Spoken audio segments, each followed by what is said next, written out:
Let's play quietly.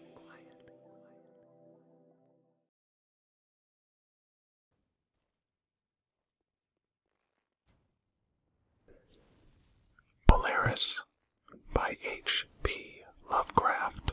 Into the north window of my chamber glows the pole star with uncanny light.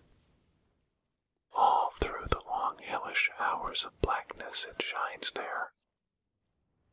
And in the autumn of the year, when the winds from the north curse and whine, and the red-leaved trees of the swamp mutter things to one another in the small hours of the morning under the horned, waning moon, I sit by the casement and watch that star.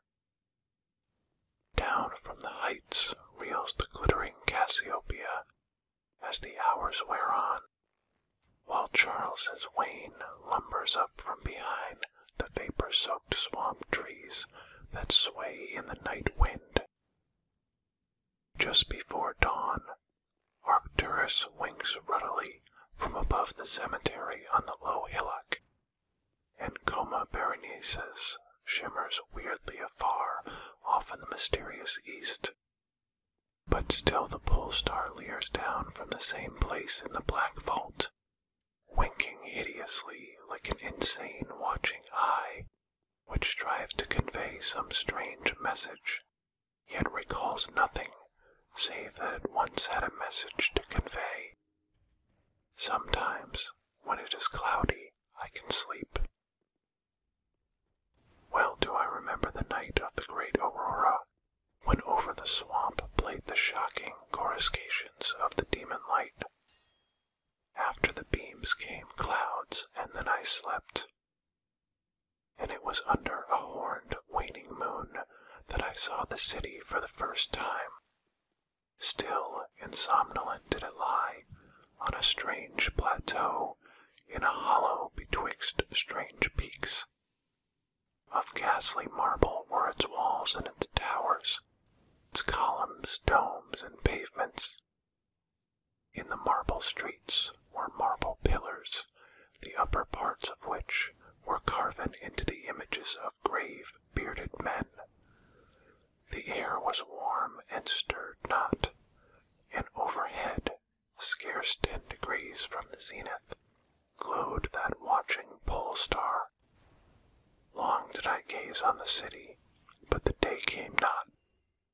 When the red Aldebaran, which blinked low in the sky but never set, had crawled a quarter of the way around the horizon, I saw a light and motion in the houses and the streets. Forms strangely robed, but at once noble and familiar, walked abroad, and under the horned, waning moon, men talked wisdom in a tongue which I understood, though it was unlike any language I had ever known. And when the red Aldebaran had crawled more than halfway around the horizon, there were again darkness and silence. When I awoke, I was not as I had been. Upon my memory was graven the vision of the city, and within my soul had arisen another and vaguer recollection, of whose nature I was not then certain. Thereafter, on the cloudy nights when I could sleep, I saw the city often, sometimes under that horned, waning moon, and sometimes under the hot, yellow rays of a sun which did not set, but which wheeled low around the horizon, and on the clear nights the pole star leered as never before. Gradually, I came to wonder what might be my place in that city, on the strange plateau betwixt the strange peaks. At first, content to view the scene as an all-observant, uncorporeal presence, I now desired to define my relation to it, and to speak my mind amongst the grave men who conversed each day in the public squares.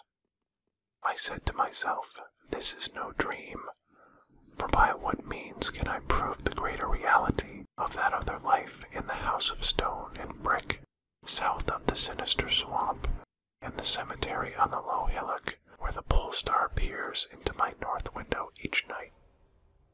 One night night as I listened to the discourse.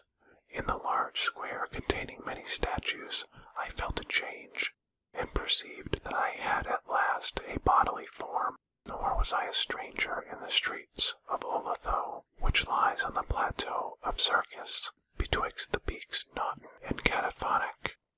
It was my friend Alos who spoke, and his speech was one that pleased my soul, for it was the speech of a true man and patriot.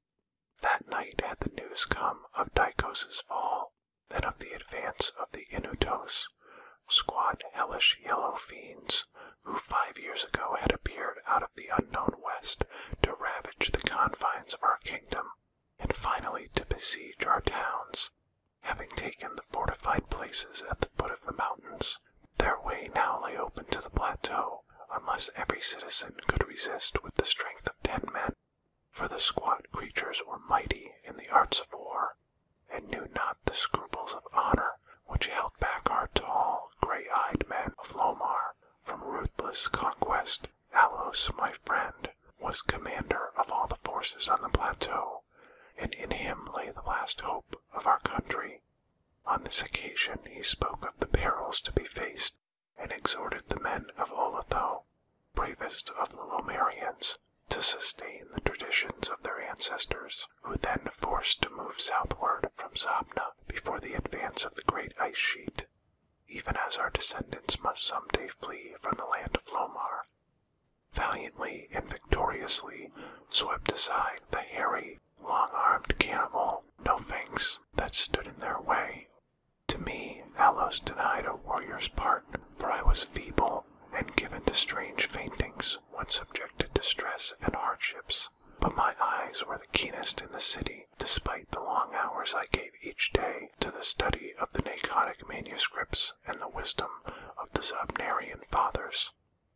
So my friend, desiring not to doom me to inaction, rewarded me with that duty which was second to nothing in importance.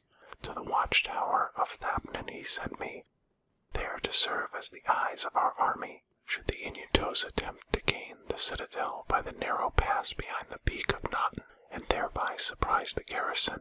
I was to give the signal of fire, which would warn the waiting soldiers and save the town from immediate disaster. Alone I mounted the tower, for every man of stout body was needed in the passes below. My brain was sore and dazed with excitement and fatigue, for I had not slept in many days. Yet was my purpose firm, for I loved my native land of Lomar, and the marble city of Olatho that lies betwixt the peaks of Naughton and Cataphonic. But as I stood in the tower's topmost chamber, I beheld the horned, waning moon, red and sinister, quivering through the vapors that hovered over the distant valley of the Banoff, and through an opening in the roof glittered the pale pole star, fluttering as if alive, and leering like a fiend and tempter. Methought its spirit whispered evil counsel, soothing me to traitorous somnolence with a damnable, rhythmical promise, which it repeated over and over. Slumber, watcher, till the spheres, 26,000 years, have revolved, and I return to the spot where now I burn. Other stars anon shall rise to the axis of the skies, stars that soothe and stars that bless with a sweet forgetfulness. Only when my round is over shall the past disturb thy door. Vainly did I struggle with my drowsiness, seeking to connect these strange words with some lore of the skies which I had learned from the Naconic manuscripts. My head, heavy and reeling, drooped to my breast, and when next I looked up, it was in a dream, with the pole star grinning at me through a window from over the horrible, swaying trees of a dream swamp. And I am still dreaming. In my shame and despair, I sometimes scream frantically, begging the dream creatures around me to waken me ere the Inutos steal up the pass behind the peak Naughton and take the citadel by surprise. But these creatures are demons, for they laugh at me and tell me I am not dreaming. whilst I sleep, and whilst the squat yellow foe may be creeping silently upon us. I have failed my duty, and betrayed the marble city of Olatho. I have proven false to Alos, my friend and commander, but still these shadows of my dream deride me.